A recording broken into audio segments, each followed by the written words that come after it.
Hello friends, कैसे हैं आप।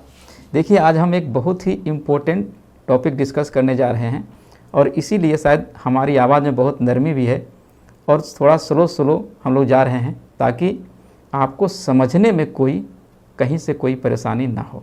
तो आज हम जानेंगे ROE रिटर्न ऑन इक्विटी और ROCE return on capital employed. तो मेरे इशारों से आपको धीरे धीरे समझ में आ गया होगा। ROE means return on equity, हम कैपिटल का एक ही पार्ट इसमें देखते हैं, और ROCE means return on total capital employed, इसमें पूरे टोटल कैपिटल आ जाता है, इक्विटी प्लस डेब्ट।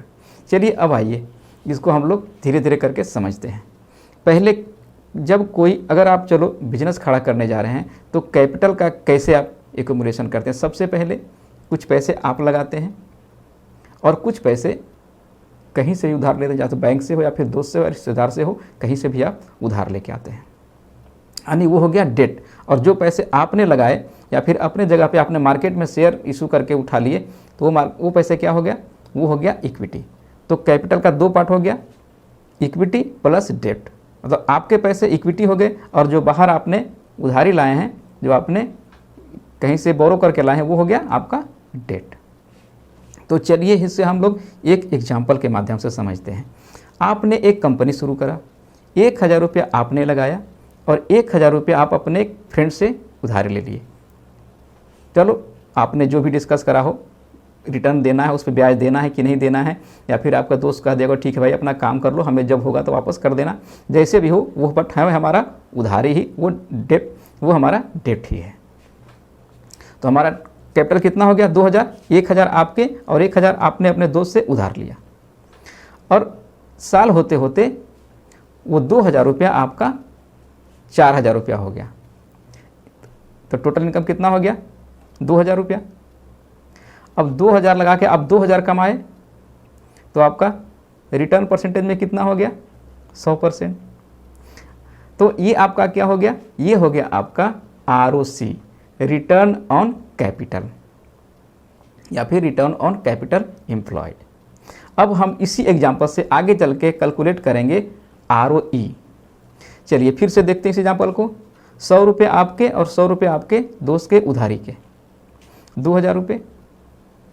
एक साल में ये भी बढ़ के 4000 हो गया। आपके इनकम कितना हुआ, 2000 रुपया। लेकिन इसमें क्या कहता है कि हमें सिर्फ ROE है ना, हमें सिर्फ इक्विटी का पार्ट ही देखना है, समझ गए।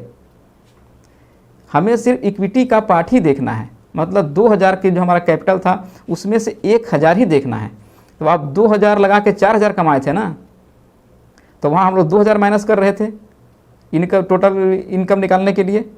लेकिन यहाँ क्या करेंगे, हम लोग सिर्फ इक्विटी का ही पार्ट घटाएंगे, हम लोग इसमें डेट को नहीं छुएंगे। तो हम क्या हुआ, हम 1000 लगा के यहाँ 3000 रुपये कमा रहे हैं। तो हमारा जो रिटर्न परसेंटेज हो गया वो हो गया 300% का। चलिए एक एग्जांपल से और समझते हैं। हम लोग ROE कैसे कैलकुलेट करते हैं, हम लोग रिटर्न इक्विटी भी कैलकुलेट किए। तो नेट इनकम क्या होता है, नेट इनकम होता है प्रॉफिट आफ्टर टैक्स इंटरेस्ट जो भी है। अगर आपको एक्सपेंस कहीं तो एक्सपेंस काट के, आपने अगर प्रेफरेंशियल शेयर के अलॉटमेंट देना है तो वो सब दे के जो बचता है उसको हम लोग नेट इनकम करते हैं, प्लस शेयर होल्डर इक्विटी, और प्लस आपने अगर कंपनी के कैपिटल के पैसे को रिटेन किया है तो भी उसको रिजर्व के माध्यम से हम लोग शो करते हैं बैलेंस शीट में, तो प्लस रिजर्व कर दीजिए। मतलब net income divided by share holders equity, है ना। अब इधर देख लीजिए हम लोग ROCE कैसे कैलकुलेट करते हैं। तो हम लोग ROCE कैलकुलेट करते हैं EBIT, है ना, earning before interest and tax. वहाँ क्या कहता था, हम लोग सब कुछ निकालने के बाद लेते थे भाई, सब कुछ करके नेट प्रॉफिट में से। लेकिन यहाँ पहले ही हम लोग ले लेते हैं earning before interest and tax और divided by E plus D, मतलब equity plus dividend total capital employed. तो ये हमारा ROCE निकल जाता है। और अब कहेंगे कि सर हमें कौन सी कंपनियां में क्या देखना चाहिए कंपनी में। तो इसका सबसे जो अच्छा चीज़ होता है देखने के लिए, अगर आपकी किसी कंपनी के देख रहे हैं उसमें डेट फ्री कंपनी है, उसमें डेट नहीं है, तो उसका हम लोग क्या देखेंगे, हमें क्या मतलब है टोटल कैपिटल एम्प्लॉयड से, हमें तो भाई इक्विटी से मतलब है। उसमें डेट है ही नहीं, तो हम लोग डेट क्यों देखने जाएंगे? तो उसमें हम लोग देखेंगे ROE। अगर कंपनी में डेट है तो हम लोग उसमें देखेंगे ROEC, क्योंकि ये कंपाउंड कैपिटल को डिनोट करता है। तो मुझे लगता है आप इस चीज़ को अच्छे से समझ गए होंगे। और एक बात, अगर आपको ये मेरा वीडियो अच्छा लगा तो प्लीज़ इसको लाइक कर दीजिएगा। अगर अच्छा नहीं लगा तो ईमानदारी से मेरे वीडियो को डिसलाइक कर दीजिएगा। और अगर अच्छा लगा तो मेरे वीडियो को आगे शेयर कर दीजिए और मेरे चैनल को सब्सक्राइब कर लीजिए, ताकि जब भी मैं वीडियो डालूँ आप तक ये आसानी से पहुँच जाए। तब तक के लिए धन्यवाद। Thank you.